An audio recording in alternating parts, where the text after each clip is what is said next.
All right, you kids, welcome back to the show. It's Antiwar Radio. My man, Jason Ditz, is on the phone. Hey, Jason. Hi, Scott. How you doing, man? I'm doing good. How are you? I'm doing great.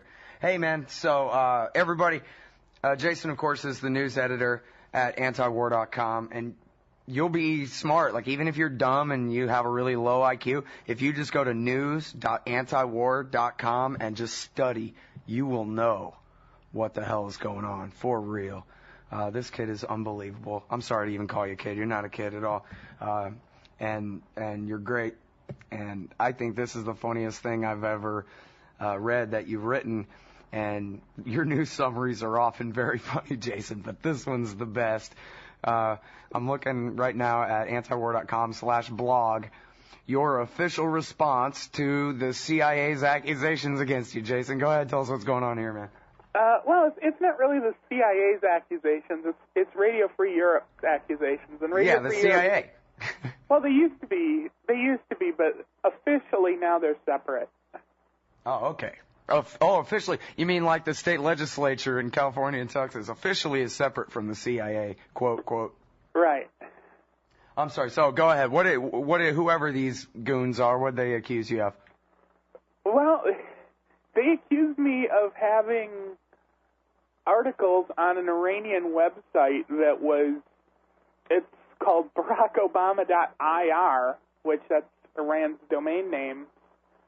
And this website, which I'd never heard of, took some copies of some of my news summaries and just reprinted them on their site, which, I mean, that happens all the time.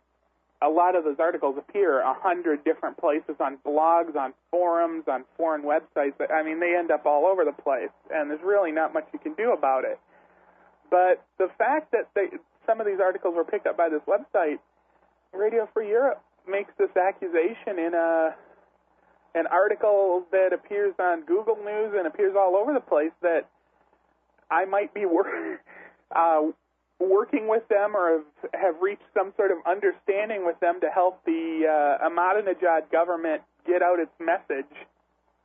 So, that's a funny thing because I actually got a call yesterday from the people that run the studio, where they filmed the Press TV thing.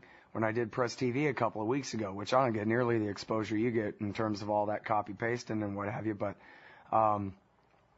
they were offering me a check of like $130 or something like that for doing the show. And I was like, nah, man, I'm sorry. I will defend the truth from liars, but I never had as a purpose doing any favor for the Iranian government, and nor will I accept any money from them for anything. And of course, when they interviewed me, it was not about Iran. The Russian state TV interviewed me about Iran. Iranian state TV interviewed me about Obama and Gates and the wars and stuff. The ones that are already going on.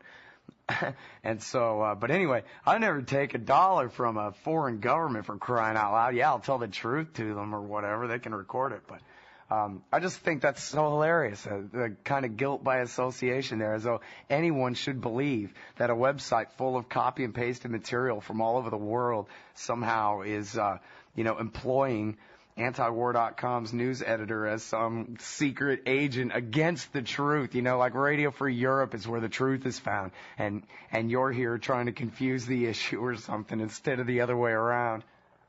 Well, and the thing that really got me was their whole English language version of that website is all, I mean, it appears to all be copy-pasted from Western journalists, and I guess I haven't read every single piece, so maybe there's a couple of Iranian pieces on there, but, I mean, Tom Engelhardt gets copied several times, John Pilger gets copied at least once. I mean, there's a lot of people a lot more famous than me getting copied, which makes me wonder why I, of all people, was the one that got singled out in the Radio Free Europe piece.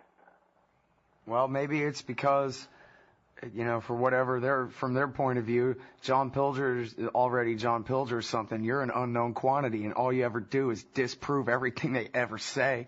And so, they're probably scared to death of you, man. News.antiwar.com is no joke.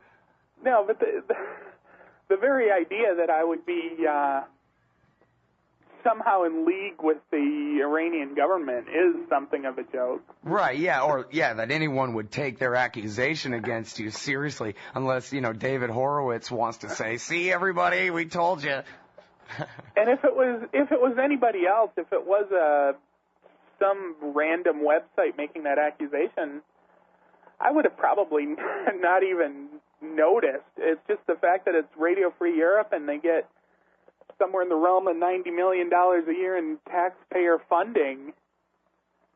It sort of makes it an issue.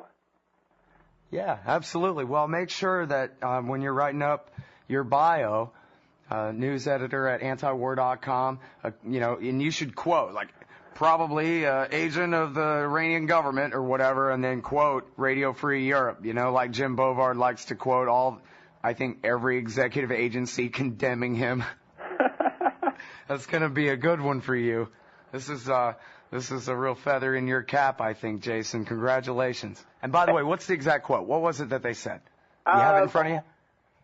I don't have it in front of me. All right, I got it. Here's the quote that, Jason, you were either recruited to write exclusively for BarackObama.ir or agreed to share your content.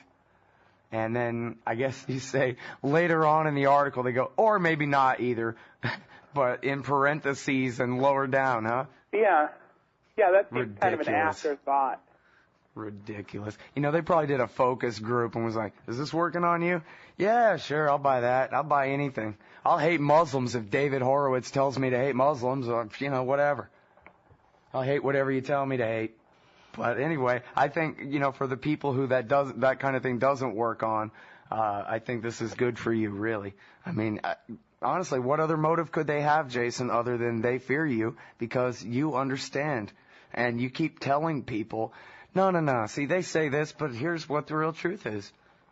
It's rather sloppy reporting, too, because not only had I not heard of this BarackObama.ir website, literally my first indication of this Radio Free Europe piece that mentions me is the fact that I saw it on Google News. So they never appeared to make any effort to contact me, and it's not like my contact information is hard to find to ask me, is this true? They just went right to making the accusations. Yeah, of course. Well, that's the thing. We're talking about the American government here. And you know what? I think that's funny, too. And I think you say in here, you point out, like, wasn't this whole thing to, be psychological warfare against the Soviet Union? Why do we even have this? Why would America have, a government foreign propaganda agency like this? And, it seems very un-American to me, Jason. Seems like the kind of thing that the Europeans or the Russians would do. Not America. Not what America's supposed to be. And now it's sort of morphed into this.